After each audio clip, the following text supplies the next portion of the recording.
It's the first quarter of 2023. I got another new card that gets me over $1,800 in value. So let's talk about my credit card setup as a hobbyist, a content creator, a software engineer in my 20s. So there are two kinds of credit card users. Ones who get one or two cards and use them on basically everything, and then ones who try and min-max all of their cards to squeeze out every dollar possible. On that type of scale, I'd fall probably somewhere in the middle, leaning towards the latter. Because while some people have 10, 20, even 30 cards, I still have under 10 with just a few physical cards in my wallet. Yes, I may not get the maximum value from all of my cards, but it also doesn't take that much brain power to track everything while still getting all of the major benefits. And so adding to my setup is a card that's giving me a ton of value for a decent amount of spend, especially with its higher welcome bonus. And that card is the Chase Ink Cash card. Yes, it's a business card, but remember, if you do something on the side for profit, like mowing lawns or selling things online, then you probably qualify as a business and can unlock all these different cards that can give you some insane values. Because with the Chase Ink Cash,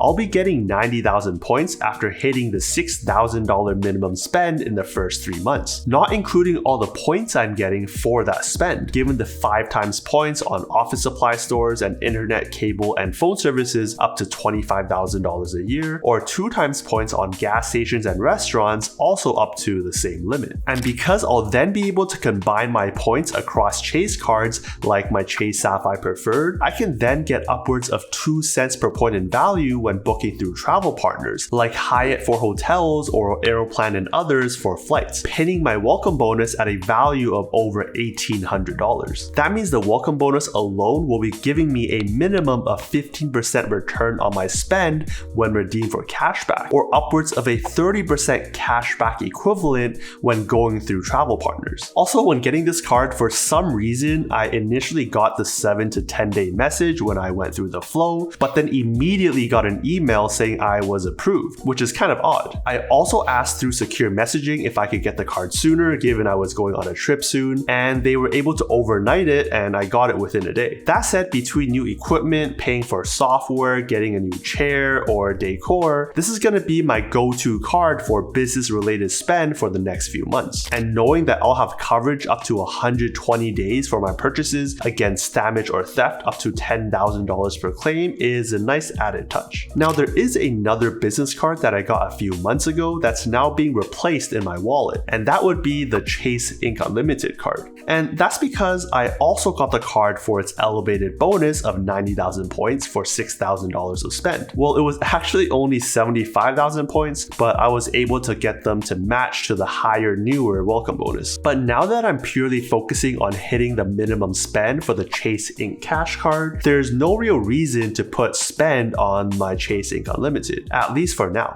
That said, I will likely add this card back into rotation when the bonus is done, because it pairs really nicely with the Ink Cash, given its 1.5 times points on all of my business spend, no matter what category and what amount, compared to the more specific categories on the Ink Cash. It also acts like the base or foundation card in my alternative Chase Trifecta when paired with other cards in my wallet like the Chase Freedom Flex card, the next card in my wallet. The categories on the card do change every quarter, but honestly, for the last 2 years having the card, I probably had a category I needed to spend on anyways in each of those quarters. And especially right now where you could get 5 times points when spending on grocery stores, that's a huge plus given it's the only card in my wallet that gives me elevated points when spending at grocery stores in person. That said, if you don't already have the card, you can get a whole 9% or 9 times back when you're spending at grocery stores this quarter. And that's because the welcome bonus not only includes a $200 bonus after a $500 in spend, but also a 5% bonus on grocery stores for the first year up to $12,000 of spend.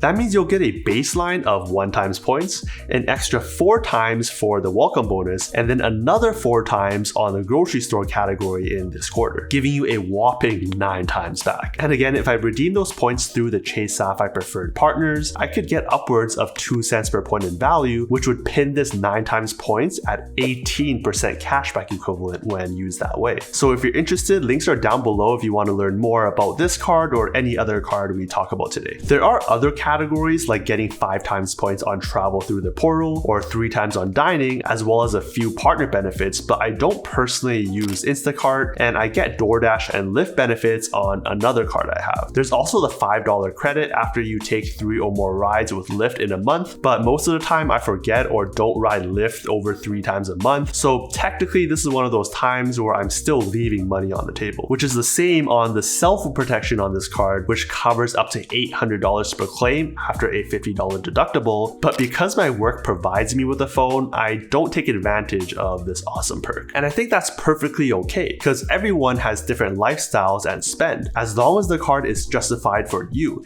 even if it means not squeezing every penny out of the card. I mean, just knowing and using cards like these already puts you miles ahead of most other people in terms of getting the maximum value back from all of your spend. Now, based on all the cards that we touched on, you can probably guess what my next card in my wallet is. And if you guessed the Chase Sapphire Preferred, then you'd be correct, because this is the card that rounds out my whole Chase setup and supercharges all of the cards we've talked about. It's also the oldest card in my wallet, clocking it at just over 5.5 years now. Although it doesn't see that much use nowadays, there's still some very specific cases, like using the $50 statement credit for hotels booked through the portal. With prices fairly similar to other portals for the cities I travel to, it's been a credit that I've been able to use every year that it's been available, which helps justify the $95 annual fee that I have to pay. This has also been my primary card for dining and travel, given I'm getting 3 times points on dining and 2 times points on general travel purchases, as well as 5 times for travel booked through the portal. All of the other categories I don't spend enough on to really make it significant, but probably why I still have this card and justify the net $45 a year, so $95 annual fee minus the $50 statement credit, is because of 3 reasons. 1, I can pool all my Chase points together, transfer them out to partners, and redeem for outsized value. For example, I booked this round-trip flight to Taiwan and Japan that would have costed me $6,000 in cash during the summertime for about 123,000 Chase points per person, which values my points at about 5.4 cents per point, far exceeding the 2 cents average that I value my Chase points at. Then there's 2, because I live in the city and don't have a car, anytime I want to go on a road trip or just rent a car, I can use the primary CDW on this card to save me $20 to $30 per rental car day, which already makes up for the annual fee that I pay after just a few days. And then 3, because I get lazy and order food delivery a lot, the Dash Pass on this card is something I use multiple times a month, for better or worse. That said, on the theme of not squeezing every dollar out of the card, I don't really use the $15 Instacart credit every quarter or the $10 monthly GoPuff credit, putting over $100 of value left still on the table. But even then, there's enough going for me about this card to still justify keeping it open year after year. Alright, so the next card I keep in my wallet has been one of my favorites in recent time, essentially giving me premium level perks and great earning rates on a card that effectively pays me $5 a year to keep it open. And that would be the Capital One Venture X card. On top of that, I got this card when it was offering 100,000 miles for $10,000 to spend, but has now come down just a little bit to 75,000 miles for a more reasonable $4,000 to spend in the first 3 months. Then on top of that, you'll also get 10 times miles when booking hotels and car rentals, as well as 5 times miles when booking flights all through the portal, with 2 times miles on everything else, which means all of my personal spend, which do not fall under any special categories on my other cards, gets put on to my Venture X card. Because at a minimum, I know I can redeem my Capital One points for 1 cent per point when put towards travel, giving me an effective 2% cash back when used that way, but also allows me to transfer the travel partners and redeem for more value, usually upwards of 2 cents per point, which would pin the value of my general spend at a 4% cash back, which is exactly what I did booking Singapore Airlines business class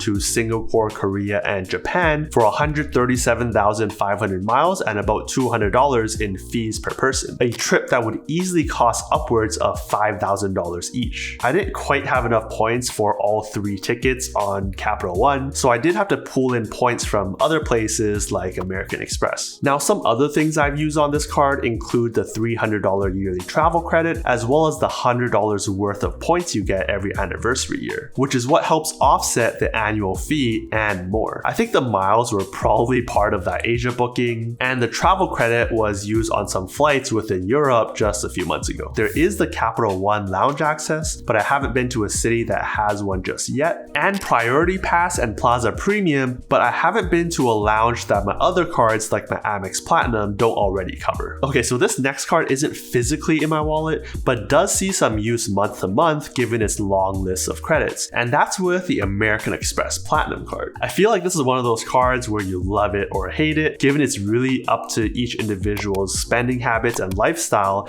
to see if they can use enough of the credits to help justify the $695 annual fee. But fortunately, in my case, it is worth it, because I think it's the only card that has such a high welcome bonus on a flexible points currency, with a baseline of 80,000 points, but going as high as 150,000 points, which has been going on for quite a while now. Now, given the mediocre spending multipliers on categories compared to my other cards, I almost never spend on it day to day. But I do use it for its credits, primarily the $200 hotel credit, which I use for FHR hotels in Vegas, which happens usually once or twice a year. $200 for Uber Cash, so Uber Eats or Uber rides, which I gobble up almost immediately. The $200 airline fee credit, which I use to upgrade to premium class seats on some of my Alaska flights. And the yearly $100 to Saks Fifth Avenue, which I use during holidays or gifts for others. Just those few perks alone already makes me break even on the card year after year, so I never find the need to actually close out the card. However, I love how the card gives me Marriott and Hilton Gold,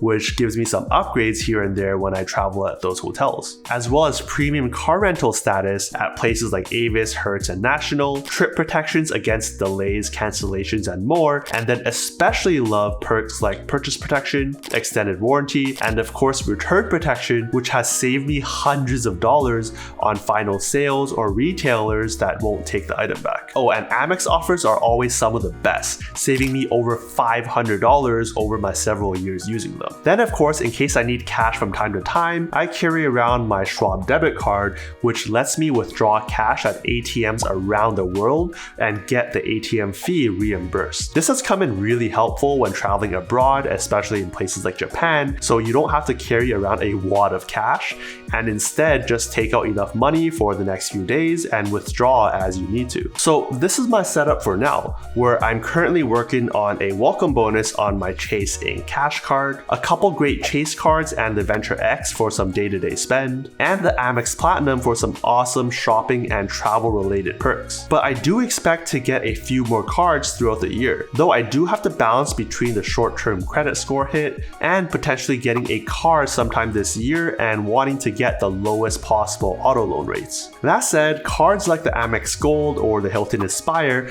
have some amazing perks that are really hard to resist. And so go on and check out this video for an awesome strategy on building a great credit card setup. I'll see you over there.